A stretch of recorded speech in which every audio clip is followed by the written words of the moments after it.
Rahul Dravid test cricket చరిత్రలో ఒక 10 పేజీలు కలిగినటువంటి వ్యక్తి.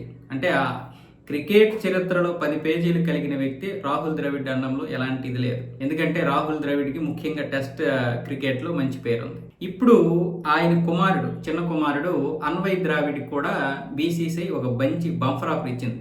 ఆ మంచి బంపర్ ఆఫర్ ఏంటంటే శ్రీలంక పర్యటనలో బీ టీం ఏదైతే అండర్ 19 బీ టీం వెళ్తుందో అందులోకి ఇప్పుడు అన్వయ్ని తీసుకున్నారు.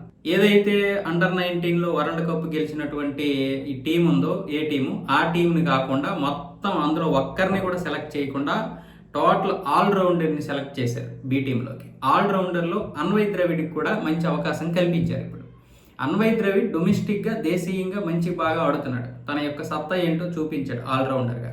కాకపోతే ఆ మధ్య అండర్ 19లో ఆఫ్ఘనిస్తాన్కి మనకి జరిగినటువంటి ఒక మ్యాచ్లో మాత్రం అమీర్ వేసినటువంటి మొదటి బాల్కే అయిపోయాడు. అది పక్కన పెడితే అన్వయ్ మాత్రం మంచి ఆల్రౌండర్గా ఉన్నాడు. అందుకే బీసీసీఐ ఈ టీంలోకి తీసుకోవడం జరిగింది.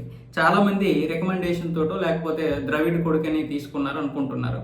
అలాగేం లేదు. అన్వయ్ ద్రావిడ్ చాలా మంచి ఆల్రౌండర్. ప్రతి ఒక్కరికి ఒక అవకాశం ఇవ్వాలి.